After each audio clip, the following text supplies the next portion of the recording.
नमस्कार, मैं हूं जैनिश मसीह और आपका स्वागत है पब्लिक एशिया न्यूज में। जाट किसान नेता रमेश दलाल ने कहा कि वो अकेले कल से यानी 1 मार्च से केएमपी टोल प्लाजा पर आमरण अनशन पर बैठेंगे। दलाल ने कहा कि 5 मांगों के लिए आमरण अनशन करने जा रहे हैं। इसमें से 2 मांगे बहुत ही महत्वपूर्ण हैं।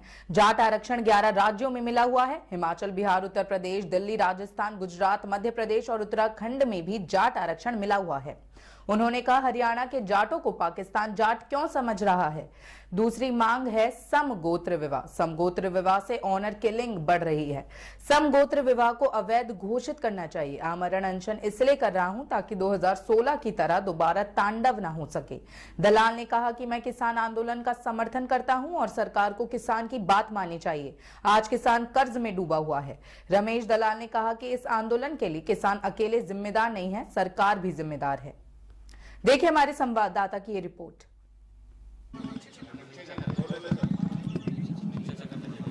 दोस्तों, कल 1 मार्च 2024 से केएमपी मांडोटी आसोदा टोल प्लाजा पर मैं रमेश दलाल 5 मांगों के लिए आमरण अनशन करने जा रहा हूं, जिसमें 2 मांगे हमारी जो बहुत महत्वपूर्ण है। एक है जाट आरक्षण। जाट आरक्षण 11 राज्यों में मिला हुआ है। मैं आपको बोलता हूं, हिमाचल, बिहार, उत्तर प्रदेश, दिल्ली, राजस्थान, गुजरात, मध्य प्रदेश इत्यादि 11 राज्यों में, उत्तराखंड, इनमें आरक्षण मिला हुआ है। और केंद्र की सूची में राज्य के अलावा वो राजस्थान और गुजरात के जाटों को आरक्षण मिला हुआ है, सिर्फ राजस्थान के धौलपुर और भरतपुर को छोड़ करके। लेकिन हरियाणा के जाट को आरक्षण क्यों नहीं, उसको पाकिस्तान का जाट क्यों समझा जा रहा है? जबकि विभाजन से पहले जो दिल्ली को आरक्षण मिला 1931 की जनगणना के आधार पर, तो दिल्ली हमारे संयुक्त पंजाब का हिस्सा था, लाहौर राजधानी थी। तो एक ही गोत्र के जो परिवार है, जैसे चिल्लर गोत्र, मानुषी चिल्लर को आप सब जानते हैं, तो मानुषी चिल्लर का जो गांव है वो गांव तो हरियाणा में है, और जहां से उनके दूसरे जो गांव है वो दिल्ली में। आधे गांव चिल्लर गोत्र के दिल्ली में, आधे हरियाणा में। दिल्ली वालों को आरक्षण, हरियाणा वालों को आरक्षण मिले। एक ही प्रकार की भौगोलिक स्थिति, एक ही प्रकार का जमीन का काम, एक ही प्रकार का शिक्षा और सामाजिक आर्थिक स्तर। तो ये सरेआम भेदभाव है जो आर्टिकल 14 अपने संविधान का वो इजाजत नहीं देता इस प्रकार के भेदभाव को। तो हमारा कहना है कि केंद्र की सूची में सभी जितने भी हमारे जाट हैं 12 राज्य, उनको शामिल किया जाए। अभी गुजरात और राजस्थान है, और राज्य की सूची और केंद्र की सूची में हरियाणा के जाटों को शामिल किया जाए। इसलिए हम आमरण अनशन कल से 1 मार्च 2024 से कर रहे हैं। दूसरी हमारी मांग है समगोत्र विवाह। समगोत्र विवाह उससे समाज में द्वेष फैल रहा है, ऑनर किलिंग बढ़ रही। क्यों बढ़ रही है?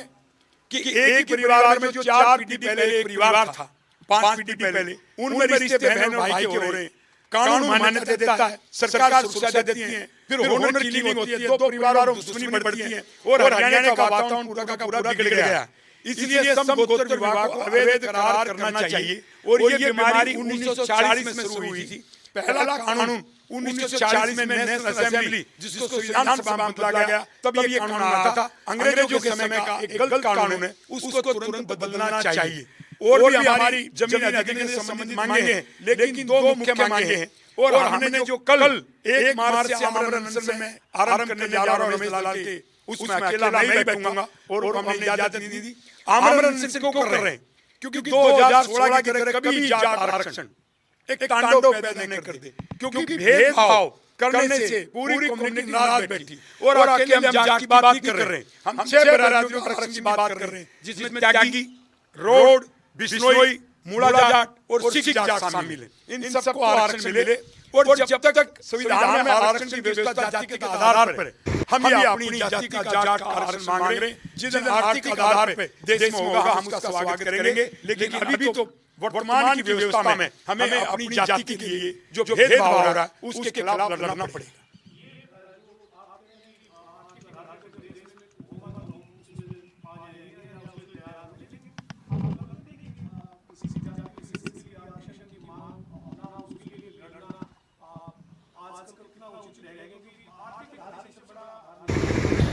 देखिए, हमारा तो भेदभाव मैंने उदाहरण दिया। क्या आज हमारा 11 राज्यों में आरक्षण दे दिया, आने वाले छोड़ दिया। उस योजना का जाति को क्यों बांट दिया? दूसरा, मंडल कमीशन में सिपाही जाटों को ओबीसी में शामिल करने की गई थी और मंडल कमीशन के आधार पर ही ओबीसी को देश में आरक्षण मिला। मंडल कमीशन के जो पैरा नंबर 9.25 मैं पैरा कोट कर रहा हूं, उसमें लिखा हुआ हरियाणा के हाई जाट समकक्ष है और इनको ने ओबीसी में डाला गया है, ने शेड्यूल कास्ट ने ट्राइब में। कम से कम इनको ओबीसी में डाला जाए। हाई को आपने डाल दिया, जाट को छोड़ दिया।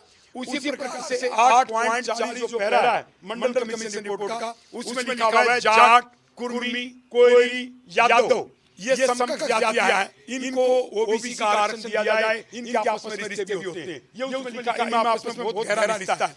बाकी सबको दे दिया, अकेले जाट को छोड़ा। जब मंडल कमीशन रिपोर्ट की सिफारिश थी तो इतने साल से जो 30 साल से ज्यादा से जो हम भुगत रहे हैं, तो हमें क्यों भेदभाव किया जा रहा है?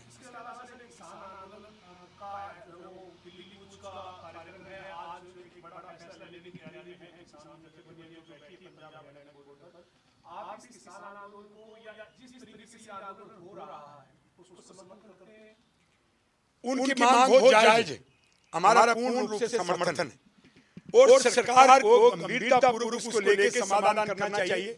जिस प्रकार से किसानों के ऊपर लाठीचार्ज किया गया, अत्याचार किया गया, हमारी सबकी सहानुभूति उस आंदोलन के साथ है। सरकार को चाहिए कि किसानों से ढंग से पेश आए। आज किसान कर्ज में डूबा हुआ है, आज किसान एमएसपी की गारंटी क्यों मांगता है? क्योंकि जो उसकी लागत मूल्य वो भी नहीं मिल रही, वो कर्जदार होता जा रहा है। तो किसान को बचाए बिना देश का विकास नहीं होगा। केंद्र सरकार, हरियाणा सरकार और पंजाब सरकार को मिल करके तुरंत इसका समाधान करना चाहिए।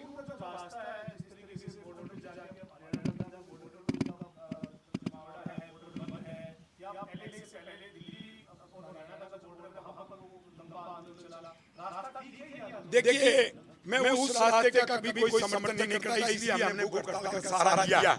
आमरण अनशन करने जा रहा है, लेकिन इसके लिए अकेले किसान दोषी नहीं। जब पहले से सरकार को पता था डेट रखी गई है, तो सरकार ने उसके पहले ही क्यों नहीं उनसे बात करके उसको निपटाया? जब पिछले जो बोडो का आंदोलन खत्म हुआ, तब उनसे वादा किया था, वादा पूरा क्यों नहीं किया?